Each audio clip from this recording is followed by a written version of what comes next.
युवाओं के चहेते king maker राजा बनने की टेक्निक बताने आ रहे हैं अवध ओझा। क्या आप लोग चाहते हैं कि 2027 में अवध ओझा यूपी विधानसभा चुनाव लड़े? अच्छे मंत्री के क्या गुण होते हैं सर? अच्छे मंत्री को कलम और कट्टा चलाना अगर आता है, लेकिन ये सब में बड़े खतरे भी हैं ना, हिंसा के, गैर कानूनी होने के, असंवैधानिक होने के खतरे भी तो है ना सर। हाँ, तभी तो आदमी नेता बनेगा। संवैधानिक लोग तो क्लर्क बने हुए हैं। अगर आपको 18 साल वाला अवध ओझा मिल जाए आज, कान पकड़ के कोई सलाह देना चाहेंगे उसको? नहीं, सलाह कोई नहीं देंगे, AK-47 पकड़ा देंगे हाथ में। मोदी जी मुझे कोशिश करते हैं इमिटेट करने की, बहुत इमिटेट करते हैं। गमछा डाल लेंगे, बिहार जाके गमछा हिलाएंगे, लेकिन मोदी जी ने देखा कि अवध ओझा गए थे लल्लन टॉप के शो में और गमछा हिलाए थे। सबसे बड़ी मजेदार बात, लोग मुझसे मोटिवेशन लेते हैं, मैंने आज तक किसी से मोटिवेशन नहीं लिया। मोटिवेशन लेने की जरूरत ही नहीं है। जंगल में शेर को शिकार करने के लिए किसी की मोटिवेशन की जरूरत है? राहुल गांधी शानदार उभरते हुए नेता हैं। क्या ओझा सर को किसी बात से, किसी व्यक्ति से, किसी आदत से डर लगता है कभी? बिल्कुल लगता है, एकदम लगता है। हम सब इंसान हैं, हमें डर लगना ही चाहिए। किसी राजा व्यक्ति के अंदर होने वाली 5 खूबियां, उसको 5 शब्दों का मतलब पता होना चाहिए। प्रणाम प्रणाम प्रणाम। और वो जवानी नवानी नहीं है जिसकी कोई कहानी ना हो। भैया प्रणाम, मंत्री हो जाइए और विधानसभा पे कब्जा कर लीजिए। अच्छे मंत्री के क्या गुण होते हैं सर? अच्छे मंत्री को कलम और कट्टा चलाना अगर आता है।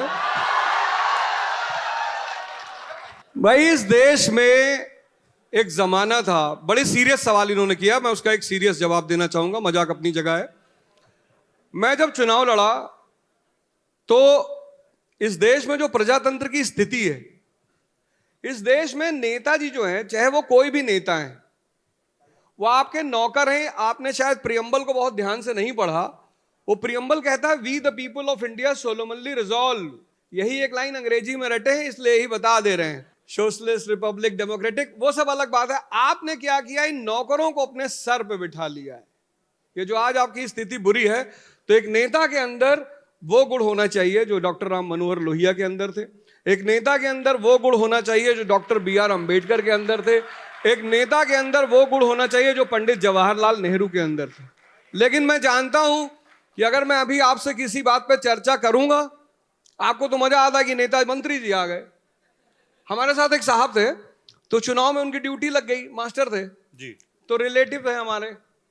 सौभाग्य से गोंडा का DM हमारा जानने वाला था, तो हमसे कहा, यार अवध छुट्टी कैंसिल करवा दो। तुमने कहा चलो देख कहते हैं।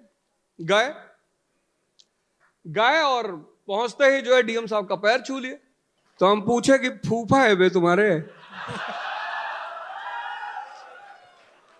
यार पैर छुओ अपने माँ बाप का, अपने गुरु का, संत महात्मा का। तो तुम लोगों ने किन लोगों को अपने सर पे चढ़ा रखा है? इसीलिए परेशान हो। इसलिए इस देश में शिक्षा की बात नहीं हो रही है, अस्पताल की बात नहीं हो रही है। आगे नहीं कहेंगे, लखनऊ में बैठे हैं, वह सवाल करिए। Candid dusting powder, 4 skin problems का एक expert solution. Candid dusting powder, हटा खुजली, लगा कैंडिड। अगर आपको 18 साल वाला अवध ओझा मिल जाए आज, उसकी उम्र अवध ओझा, कान पकड़ के कोई सलाह देना चाहेंगे उसको? नहीं, सलाह कोई नहीं देंगे, AK-47 पकड़ा देंगे हाथ में। और क्यों? और उससे कहेंगे कि इस देश की स्थिति की बदल दो और एक बार फिर से हिंदुस्तान रिपब्लिकन आर्मी का गठन होना चाहिए। अवध ओझा का कान क्यों पकड़ेंगे? वो अवध ओझा जो एक गांव से निकलता है, एक बाबू का बेटा है, और फिर वहां से बाहर निकलता है, इलाहाबाद पहुंचता है, दिल्ली यूनिवर्सिटी पहुंचता है, और नेताओं के जिंदगी हराम किए हुए है, जिसको हराने के लिए देश के प्रधानमंत्री को मेरे विरोधी का पैर छूना पड़ता है। उस अवध ओझा का मैं कान पकड़ूंगा, उसको मैं शाबाशी दूंगा कि शानदार, इससे अच्छा कुछ हो भी नहीं सकता। भारत का सबसे भरोसेमंद Saluja gold TMT bar. Saluja gold TMT। अब सही पकड़े हो कॉन्ट्रैक्टर बाबू, मजबूती सब कुछ है। सर आप किंग मेकर भी हैं। राजा व्यक्तित्व वाले व्यक्ति का उसकी असल आत्मा कहां है? नुस्खा क्या है कि राजा व्यक्तित्व का आदमी बने? नहीं, ये भगवान राम का देश है। और मैं कहना चाहूंगा एक बड़ी सिंपल सी बात। पहले लोग क्या करते थे कि समाज का एक बड़ा अहम हिस्सा होता था साहित्य, लिटरेचर की सबसे बड़ी भूमिका यह है कि आपके जिंदगी के जो अहम सवाल हैं उसके जवाब लिटरेचरों में होते हैं। जैसे आपने रामधारी सिंह दिनकर जी का नाम सुना, उसमें उनकी 4 लाइनें, वैसे तो उनकी बड़ी प्यारी प्यारी लाइनें हैं कि प्रसादों के कनकाब शिखर होते कबूतरों के ही घर।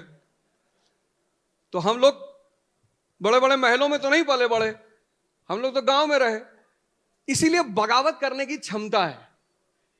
तो प्रसादों के कनकाब शिखर होते कबूतरों के ही घर, महलों में गरुड़ न रहता है, कंचन पर कभी न सोता। इस तरह की लाइनें उन्होंने लिखी। उसी में उन्होंने 4 लाइनें और लिखी, बड़ी प्यारी।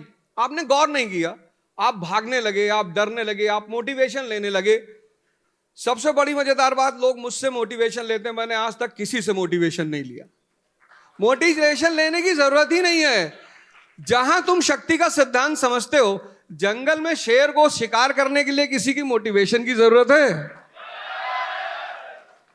तो रामधारी सिंह दिनकर जी कहते हैं कि वसुधा का नेता कौन हुआ, भूखंड विजेता कौन हुआ, अतुलित यश क्रेता कौन हुआ, नवधर्म प्रणेता कौन हुआ।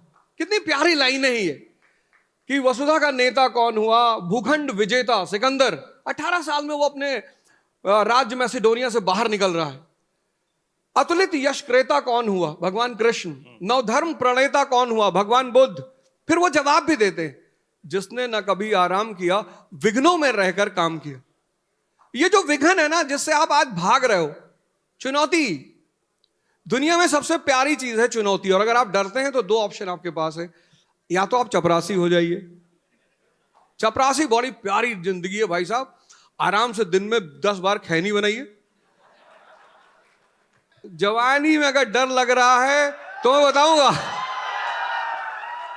तो उन्होंने जवाब दिया कि जिसने न कभी आराम किया, विघ्नों में रहकर काम किया। तो ये चुनौतियां करती क्या है? जीवन में विघ्न जब आते हैं, सोते से हमें जगाते हैं।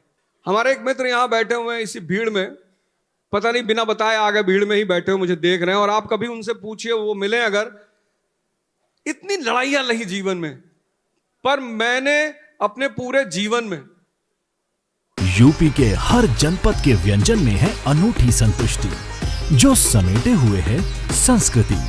एक जनपद एक उत्पाद। टार्च मरवाइए सर चेहरे पे। नहीं, उनकी हमारी नजर मिल चुकी है और हमारे जीवन के संघर्ष में समय के बड़े मजबूत साथी रहे हैं वो। तो मैं बताऊं कि विघ्न बड़ी प्यारी चीज है। जीवन में विघ्न जब आते हैं, सोते से हमें जगाते हैं, मन को मरोड़ते हैं, पल पल आपके मन को जगाते हैं, आपके तन को मरोड़ते हैं और सतपथ पर हमें लगाकर ही जाते हैं, हमें जगाकर ही। तो जीवन में राजा बनने का जो मर्म है वह है चुनौतियां।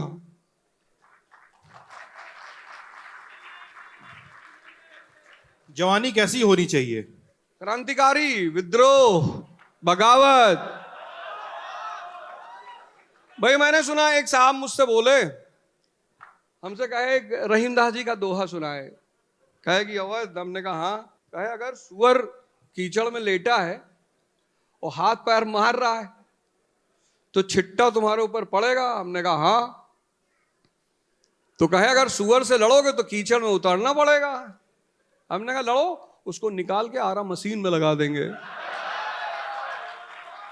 ये वो समय नहीं है कि सुअर पलट रहा है कीचड़ में और आप साइड से निकल जाएंगे। उसको निकालेंगे और आरा मशीन में लगाएंगे।